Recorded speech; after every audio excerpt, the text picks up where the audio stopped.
Hello friends, I am Mudassir Hamid. Welcome back to Radiance biology classes. आज की video में हम बात करेंगे कॉन्जेनिटल हार्ट डिजीजेस की और इस्चेमिक हार्ट डिजीजेस की, right? So let's first discuss congenital heart diseases.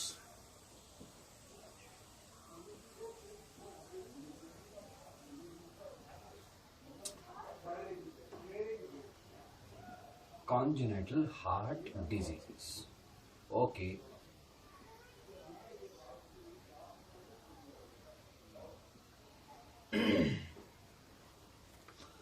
What are these diseases? Congenital heart diseases are those diseases which are present in an individual since birth. मतलब जन्म से ही एक इंसान के अंदर होते हैं। कैसे होते हैं? These diseases occur due to the defective development of the heart. मतलब कहने का ये हुआ कि जिस इंसान में कोई कंजेनिटल हार्ट डिजीज होगा उस इंसान में बहुत ही इंपॉर्टेंट प्रॉब्लम होती है, बहुत जबरदस्त एक प्रॉब्लम होती है। क्या problem? There is the failure of separation of oxygenated blood from deoxygenated blood.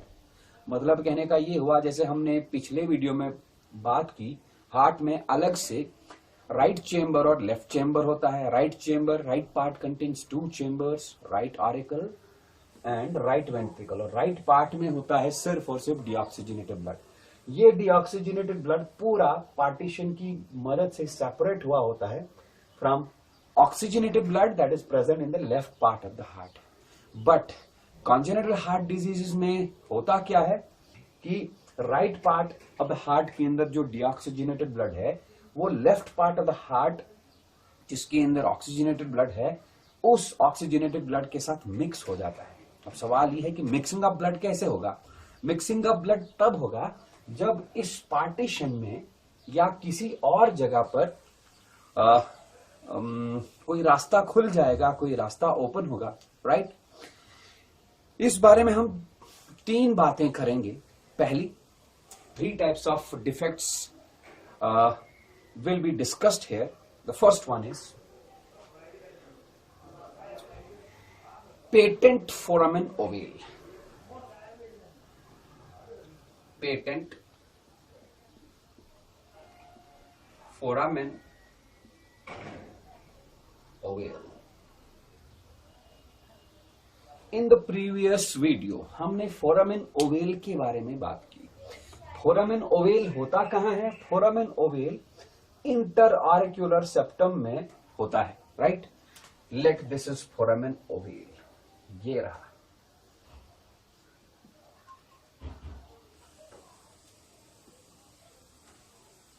ये फोरामेन ओवेल 2 ऑरिकल्स के बीच का जो पार्टीशन होता है, सेप्टम होता है, इंटर ऑरिक्यूलर सेप्टम, वहां पर होता है। और ये फोरामेन ओवेल क्या काम करता है? जैसे यहां इंफीरियर वेना केवा से ब्लड आया, इंफीरियर वेना केवा में एक वाल्व लगा होता है। मैंने पिछले वीडियो में कहा that valve is known as Eustachian valve.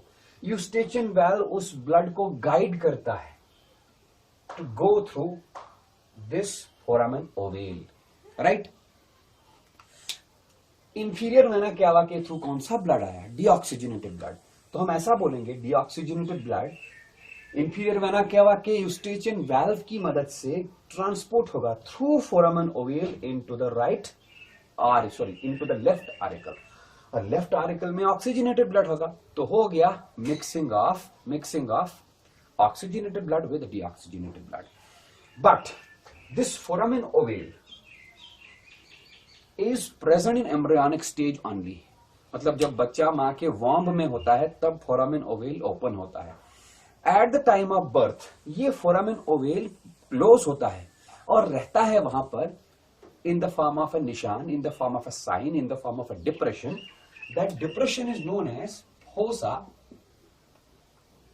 Ovalis. मतलब कहने का ये हुआ कि foramen ovale is present in the heart of embryo only, embryonic stage में, फीटल स्टेज में। And at the time of birth, this foramen ovale closes and is present in the form of a depression। बंद होता है ये, बस निशान रहता है ये, this depression is known as fossa ovalis. मतलब बच्चा जब पैदा हुआ उसके बाद उसके हार्ट में फोरामेन ओवेल होता नहीं है, सो चांस ही नहीं है राइट आरिकल से डीऑक्सीजनेटेड ब्लड ट्रांसपोर्ट होने का into the right ventricle. But कभी कभार बच्चों में क्या होता है, failure of this closure of foramen ovale occurs. Failure of closure of foramen ovale. Birth के टाइम पे, जन्म के वक्त ये फोरामेन ओवेल बंद ही नहीं होता और बच्चा पैदा हो गया। अब बच्चा पैदा हो गया तो उसके अंदर फोसा ओवेलिस नहीं होगा, फिर क्या होगा, open pore which is known as foramen ovale. होना चाहिए था ये foramen ovale only in the embryonic stage, but now this foramen ovale is still open after embryonic stage in a newborn baby, in a baby, right. अब ऐसे baby में क्या होगा, abnormally right auricle से डीऑक्सीजनेटेड ब्लड ट्रांसपोर्ट होगा into the left auricle, और left auricle से oxygenated blood transport हो सकता है इनटू द राइट आरिकल। तो mixing of the blood occurs, oxygenated blood deoxygenated blood के साथ मिक्स हो गया। इससे होगा क्या, टिश्यूज के अंदर, मतलब राइट आरिकल से लेफ्ट आरिकल से लेफ्ट वेंट्रिकल की तरफ ब्लड तो आएगा, जब ब्लड पंप होगा वो टू द बॉडी पार्ट्स, वो पंप्ड ब्लड सिर्फ ऑक्सीजनेटेड ब्लड नहीं होगा, वो मिक्स्ड ब्लड होगा। मतलब बॉडी टिश्यूज में inefficient oxygenated blood, insufficient oxygenated blood पहुंचा। मतलब बॉडी टिश्यूज में जितना ऑक्सीजन पहुंचना चाहिए था उतना ऑक्सीजन पहुंचा नहीं। तो विद द रिजल्ट ऐसा बच्चा थोड़ा सा भी कुछ चले फिरे, ही और she gets easily tired, exertion बहुत जल्दी होता है और स्किन के ऊपर ब्लूइश कलरेशन आ जाती है। Therefore, the bluish coloration of skin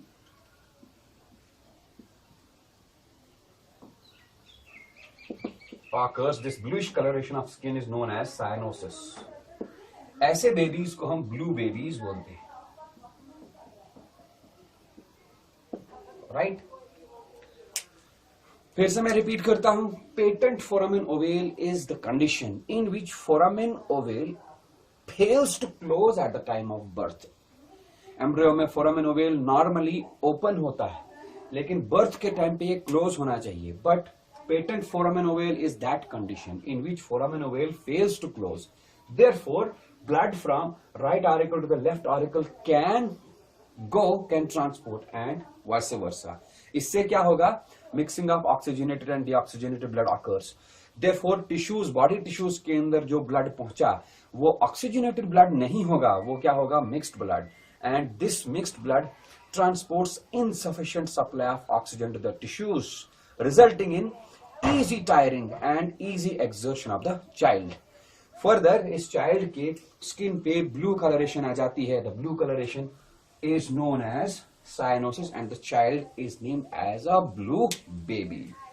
Okay, let me tell you the second congenital heart disorder. वो भी कुछ ऐसा ही होता है, उसमें भी सेम ऐसे ही प्रोसेस होता है, लेकिन होता है दूसरे चीज की वजह से। The second congenital heart disorder is patent ductus arteriosus. Patent ductus arteriosus. Okay, पहले हम बात करेंगे कि डक्टस आर्टेरियोसस होता कहां है। पल्मोनरी आर्क और ये रहा एओर्टा। एओर्टा को हम सिस्टमिक आर्क भी बोलते हैं। एम्ब्रियोनिक स्टेज में ये पल्मोनरी आर्क और सिस्टमिक आर्क आपस में जुड़े रहते हैं, राइट।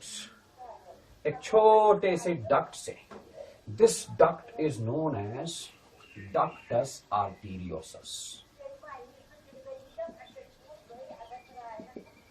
फिर से मैं रिपीट करूंगा, in the heart of the embryo, in the heart of the foetus, मतलब जब बच्चा स्टिल मां के वॉम्ब में है, उस फीटस के हार्ट में पल्मोनरी आर्क और सिस्टमिक आर्क यानी कि एओर्टा के बीच में कनेक्शन होता है, छोटा सा डक्ट होता है. This duct is known as ductus arteriosus. Okay, ये नॉर्मल सीन है, नॉर्मल कंडीशन.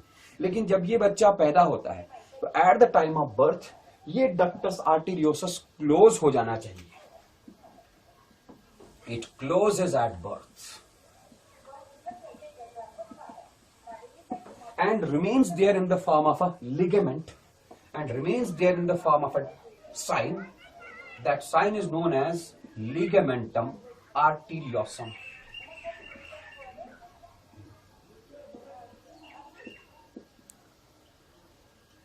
तो बच्चा जब पैदा हो गया उसके हार्ट में डक्टस आर्टेरियोसस नहीं होगा, बट उसके हार्ट में यहां पर जहां पर ये आर्क्स, जहां पर पल्मोनरी आर्क और सिस्टमिक आर्क क्रॉस करते हैं, वहां पर उसके हार्ट में डक्टस आर्टेरियोसस नहीं होगा, बल्कि क्या होगा, लिगामेंटम आर्टेरियोसम.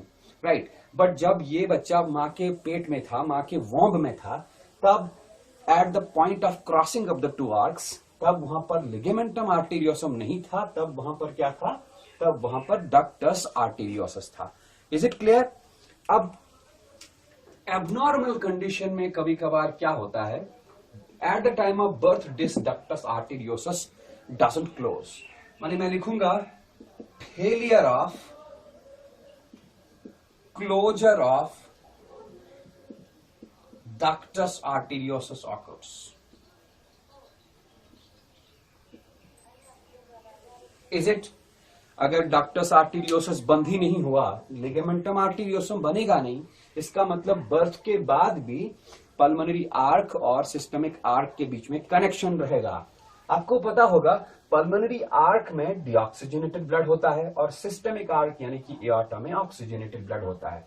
देयरफॉर ये डक्ट ऑक्सीजनेटेड और डीऑक्सीजनेटेड ब्लड का मिक्सिंग कराएगा. अगेन वही सीन, क्या, mixed blood will be transported to the tissues. Tissues में मिक्स्ड ब्लड जाने की वजह से इनएफिशिएंट, इनसफिशिएंट ऑक्सीजन सप्लाई जाएगी. With the result the child feels exertion very easily और उसके स्किन पे ब्लूइश कलरेशन आ जाएगा. Again cyanosis and easy exertion will be seen. Okay. The third condition, the third type of congenital disorder is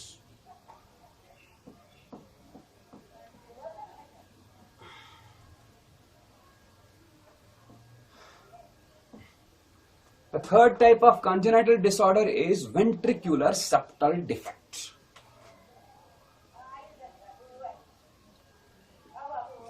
Ventricular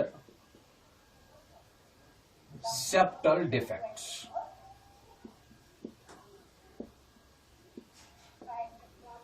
Ventricular septal defect, नाम से ही पता चलेगा, it is incomplete interventricular septum. मतलब दो ventricles के बीच में, राइट वेंट्रिकल और left ventricle के बीच का जो सेप्टम है ये इनकम्प्लीट होता है, ये टूटा हुआ होता है, like this. Okay. As the ventricle interventricular septum is broken, it is incomplete. तो इजीली राइट वेंट्रिकल का ब्लड लेफ्ट वेंट्रिकल के अंदर जा सकता है और vice versa. Again mixing of the blood occurs and mixing of the blood results in transport of mixed blood to the tissues and ultimately insufficient oxygen supply to the tissues. Same condition, the person will feel exertion easily. बहुत जल्दी थक जाएगा, थोड़ा सा काम करने से ही थक जाएगा और कलरेशन आ जाएगी ब्लूइश उसके स्किन पे. Is it okay? Next type of heart diseases is known as ischemic heart diseases.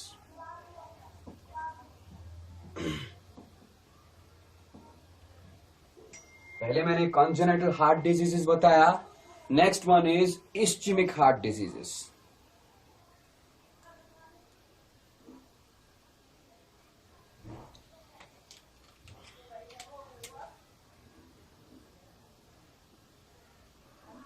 ischemic heart diseases.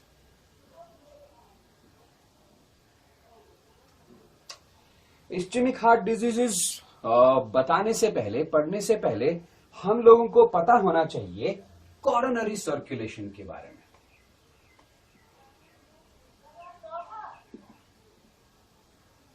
What is coronary circulation? मैं इसको कुछ ऐसे एक्सप्लेन करना चाहूंगा। अगर मैं बोलूंगा हार्ट से ऑक्सीजनेटेड ब्लड सप्लाई होता है to the stomach, right? Stomach में ऑक्सीजनेटेड ब्लड आया, तो ये ऑक्सीजनेटेड ब्लड स्टमक के अंदर तो नहीं जाएगा। मतलब कहने का ये है कि अगर ये स्टमक है, स्टमक का जो ल्यूमेन होता है, ल्यूमेन कैविटी, इस ल्यूमेन के अंदर ब्लड नहीं आएगा। ब्लड सप्लाई जो आएगी, that blood supply will be directed to the tissues of the stomach, जिन टिश्यूज की वजह से स्टमक का वॉल बना है। मतलब blood supply from the heart goes to the tissues of the stomach, not to the lumen of the stomach. Is it okay? Same कहानी यहां पर। हार्ट खुद ट्रांसपोर्ट करता है blood to all parts of the body. Heart के 4 chambers में, right auricle, left auricle, right ventricle, left ventricle, blood होता है। लेकिन ये ब्लड हार्ट के टिश्यू के अंदर, ये वाला ब्लड हार्ट के टिश्यू के अंदर इसका कोई इंपॉर्टेंस नहीं है। हार्ट के टिश्यू, हार्ट का टिश्यू क्या है? पेरिकार्डियम के बाद हार्ट मसल है, मायोकार्डियम। मायोकार्डियम में ब्लड जाना चाहिए, तब जाके जब मायोकार्डियम में ब्लड गया, ब्लड के साथ ऑक्सीजनेटेड ब्लड के साथ ऑक्सीजन होगा, वो ऑक्सीजन यूज करेगा heart muscle to generate energy, तब जाके ये बीटिंग करेगा, तब जाके फंक्शन करेगा। Is it okay? यस। तो myocardium of the heart receives oxygenated blood. Heart muscle, heart tissue oxygenated blood receive करता है। कहां से? By means of 2 arteries which are known as coronary arteries, right coronary artery and left coronary artery। कहां से arise होती हैं coronary arteries? coronary arteries arise from aorta। जैसे renal artery arises from aorta, gastric artery arises from aorta। इसे सारी arteries aorta से ही arise होती हैं, सिस्टमिक आर्क से अराइज होती हैं। इसी तरह coronary arteries, they arise from, they originate from the systemic arc, that is aorta। Aorta से अराइज होंगी तो जाहिर सी बात है इनके अंदर ऑक्सीजनेटेड ब्लड होगा। वही कॉर्नरी आर्टरीज हार्ट मसल को ब्लड सप्लाई करती है। मतलब मायोकार्डियम द हार्ट में ये जब पहुंचती हैं, इनकी बहुत सारी ब्रांचेस होती हैं, बहुत छोटे छोटे आर्टीरियल कैपिलरीज बनती हैं। वही arterial capillaries oxygenated blood heart muscle को देती है, तब जाके हार्ट काम कर पाता है। Is it? Similarly heart muscle से जो डीऑक्सीजनेटेड ब्लड निकला, वो डीऑक्सीजनेटेड ब्लड कॉर्नरी वेन्स से बाहर आता है। The deoxygenated blood from heart comes out by coronary veins, और वो कॉर्नरी वेन्स इस डीऑक्सीजनेटेड ब्लड को ड्रेन करती हैं into right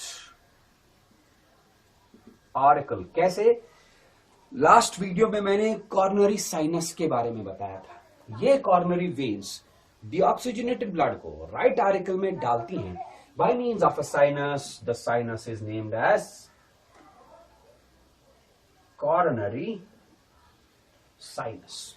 is it okay? So मैं ये बोल सकता हूं कि coronary circulation is a type of circulation of the blood into the heart muscle and away from the heart muscle. Coronary circulation is brought about by a set of 2 coronary arteries and coronary veins. Coronary arteries transport the oxygenated blood to the heart muscle, to the myocardium of the heart, while as coronary veins take away the deoxygenated blood from the myocardium of the heart and drain that deoxygenated blood into the right auricle of the heart via coronary sinus. Is it clear? अब देखो, heart में oxygenated blood supply होती है because of coronary arteries. अगर coronary artery block हो गया, अगर coronary artery में डिपोजिशन हो गया, उसका ल्यूमेन नैरो हो गया। मैं फिर से रिपीट करूंगा, कॉर्नरी आर्टरी ये कॉर्नरी आर्टरीज अराइज होती एओर्टा से। मान लो ये एक कॉर्नरी आर्टरी है, ये रहा coronary artery and this is the wall of the coronary artery. हमने आर्टरीज और वेन्स के बारे में पढ़ना है, उनके वॉल्स के बारे में हमने पढ़ना है। We will discuss about them in our coming videos. मान लो ये एक आर्टरी है, कौन सी artery? Let it is an coronary artery. ये रहा कॉर्नरी आर्टरी का वॉल। इस कॉर्नरी आर्टरी के थ्रू ऑक्सीजनेटेड ब्लड फ्लो होता है, oxygenated blood, and this oxygenated blood has to go to the myocardium of the heart, is it? अब देखो, अगर somehow इस कॉर्नरी आर्टरी के वॉल्स के ऊपर कुछ डिपॉजिट हो जाए, कॉर्नरी आर्टरी के वॉल्स के ऊपर कुछ जमा हो जाए, एक्यूमुलेट हो जाए, मतलब कुछ ऐसे, something has been deposited on the walls of the coronary arteries. Okay, deposition on the wall of coronary artery. इस डिपोजिशन से क्या हुआ? कॉर्नरी आर्टरी का जो ल्यूमेन है वो नैरो हो गया। It results in narrowing of lumen. अब नैरो ल्यूमेन हुआ कॉर्नरी आर्टरी का, इस कॉर्नरी आर्टरी से same amount of blood flow होगा नहीं, विद द रिजल्ट हार्ट के अंदर insufficient oxygenated blood heart muscle के अंदर आएगा। जाहिर सी बात है, insufficient oxygenated blood brings insufficient oxygen, तो हार्ट मसल में मायोकार्डियम में ऑक्सीजन की कमी हो जाएगी। ठीक, थोड़ा सा भी इंसान अगर हैवी एक्सरसाइज करेगा, थोड़ा सा भी एक्सरसाइज करेगा, थोड़ा सा भी काम करेगा, the person in which coronary artery has been narrowed due to the deposition of something मतलब ज्यादातर डिपॉजिट होता है कोलेस्ट्रॉल या कुछ फैट्स डिपॉजिट हो सकते हैं कॉर्नरी आर्टरीज के वॉल पे। इस डिपोजिशन से कॉर्नरी आर्टरीज का ल्यूमेन नैरो हो गया, सो मायोकार्डियम ऑफ द हार्ट में इनसफिशिएंट ब्लड सप्लाई होगी और इनसफिशिएंट ऑक्सीजन सप्लाई होगी। इसकी वजह से क्या होगा? इंसान अगर थोड़ा सा भी काम करेगा, थोड़ा सा भी तेज चलेगा, the person will feel a pain in the chest. Why? क्योंकि काम करने के लिए इस इंसान को ज्यादा एनर्जी चाहिए। ज्यादा एनर्जी तब मिलेगी जब इंसान की बॉडी टिश्यूज में ज्यादा ब्लड फ्लो होगा। ज्यादा ब्लड फ्लो होने से ज्यादा ऑक्सीजन आएगा, तो ज्यादा रेस्पिरेशन होगा, ज्यादा एनर्जी मिलेगी। अब क्या हुआ? हार्ट ज्यादा काम नहीं कर पा रहा क्योंकि हार्ट के मसल के अंदर खुद ऑक्सीजन कम है। विद द रिजल्ट पर्सन काम कर रहा है, हार्ट को ज्यादा प्रेशर पड़ रहा है, heart tries to work more and more in order to meet the demands of the body, and the person feels a pain in the chest. That pain in the chest is known as angina pectoris.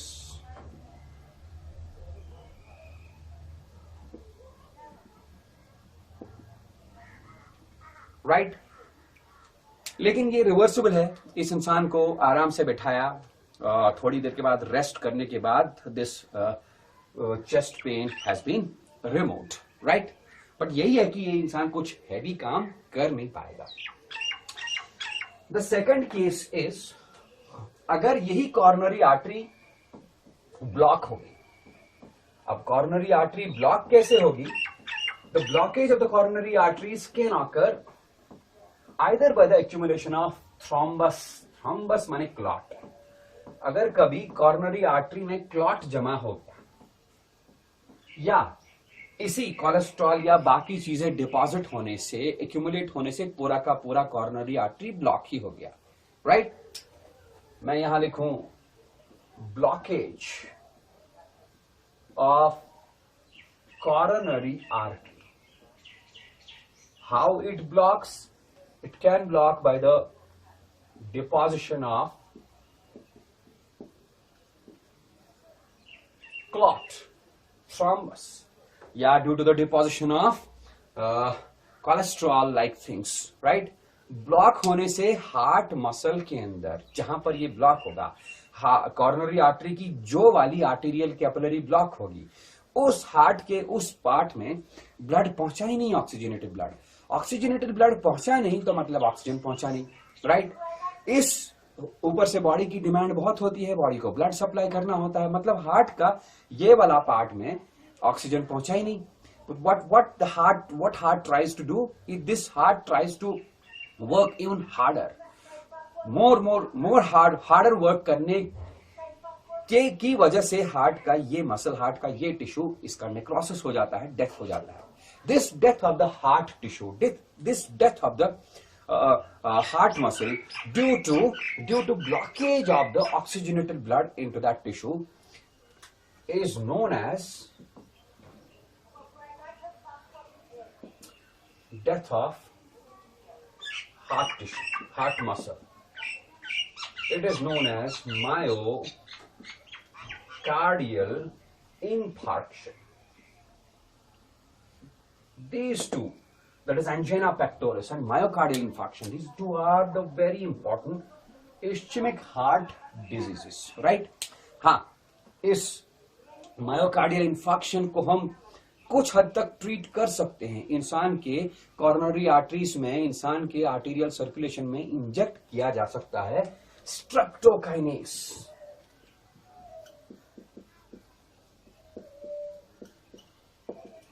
This streptokinase is a clot buster. ये इस clot को break करके blocked coronary artery को unblock कर सकता है। It can be treated like this, but ये आसान नहीं है, right. Second way of treatment is CABG। CABG एक एब्रिविएशन है, एक्रोनिम है। इसका मतलब है coronary artery bypass grafting. Coronary artery bypass grafting किया जाता है। कॉर्नरी आर्टरी बाईपास ग्राफ्टिंग में एक इंसान की खुद की स्फीनस वेन या इंटरनल मेमोरी आर्टरी, मैं दो नाम लिखूंगा, मेमोरी आर्टरी। जिस इंसान को कॉर्नरी आर्टरी की ब्लॉकेज या कॉर्नरी आर्टरी की डिपोजिशन, नैरोइंग का प्रॉब्लम हो, उस इंसान की memory artery, internal memory artery या स्फीनस वेन, इन दोनों में से एक, इनको जोड़ा जाता है किसके साथ? कॉर्नरी आर्टरी के साथ। मतलब जहां पर कॉर्नरी आर्टरी नैरो हुई है उसके आगे वाले हिस्से के साथ इनको जोड़ा जाएगा, या जहां पर कॉर्नरी आर्टरी ब्लॉक हुई है उसके आगे वाले हिस्से के साथ इनको जोड़ा जाएगा। विद द रिजल्ट वो वाला एरिया बाईपास होगा, blood flow can easily go into the heart muscle. Therefore this surgery is known as coronary artery bypass grafting. ये दो तरीके हैं जिनकी मदद से हम इस्चेमिक हार्ट डिजीज को ट्रीट कर सकते हैं, क्योर कर सकते हैं। But these two procedures are very difficult and hardly, और दे आर ऑल्सो एक्सपेंसिव। ज्यादातर अगर मायोकार्डियल इंफेक्शन हो गया तो इंसान मर ही जाता है। Okay, thank you.